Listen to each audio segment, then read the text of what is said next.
Afternoon everyone, I'm up at farm 2 applying liquid N to the winter barley and winter wheat. Stephen is here, he's going to get some additional footage of the Bateman in action. He's also going to have a go at flying the drone for the first time. So hopefully that works out. It's difficult for me to fly the drone and drive the sprayer at the same time, as I don't have auto steer. I'd probably end up crashing the drone or the sprayer, so Stephen's going to have a go at flying the drone today.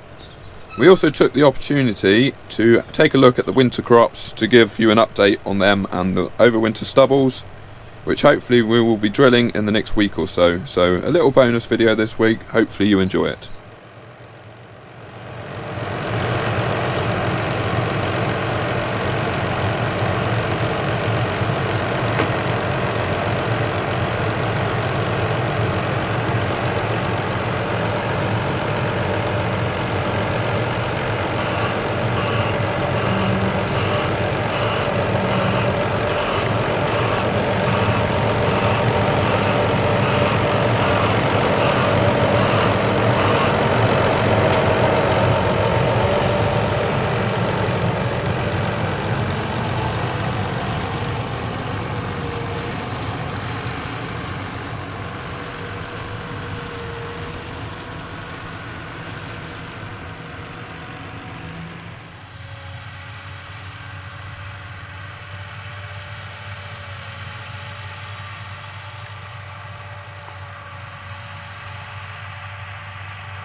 Right, so I've just stopped for a minute to show you the crop that I'm actually applying the nitrogen to. This is a winter barley crop. The variety is King's Barn, and it's a 6-row hybrid variety.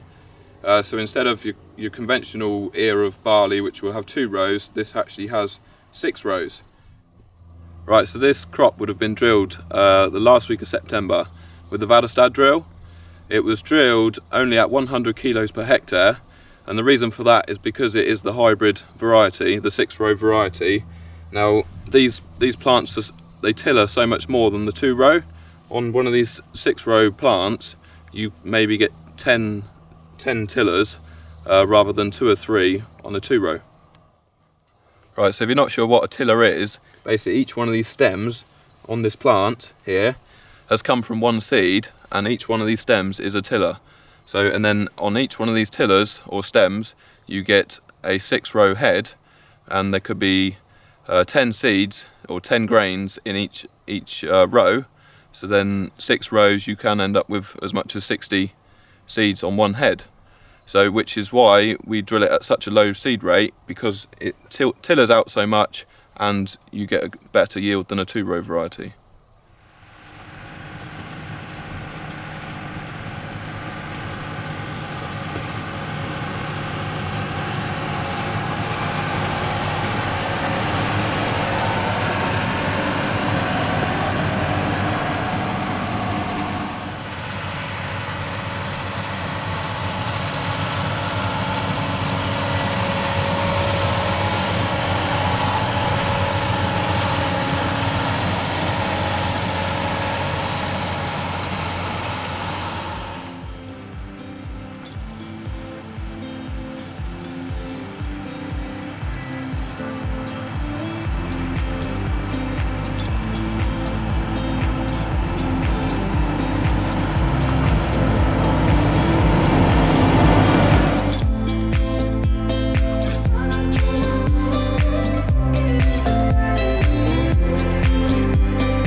Right, so we're now standing in a crop of winter wheat. The variety is Graham.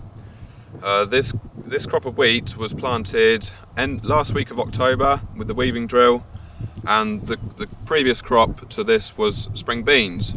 So if we have a closer look at the crop, I'll show you a bit more about it. Right, so we're on the 26th of February now, and the crop is coming out of its winter dormancy and it's starting to grow. The spring beans would have left some nitrogen in the soil, so the crop is feeding off of that at the moment. That's why it's starting to grow so early in the winter. Right, so if we have a closer look at the plant, we can see that we've got 3 to 4 tillers at the moment coming out of the winter, which is very promising. We'd hope to gain a couple more tillers during the spring, and then so we're applying fertiliser at the moment, first dose, and then it will have 2 more doses between now and late spring to keep it growing through the season. So we're quite pleased with the way the crops are looking at the moment. We've got some bare patches on the heavier soil, but overall it's looking very, very good going into the spring. So yeah, we'll get on with some more work.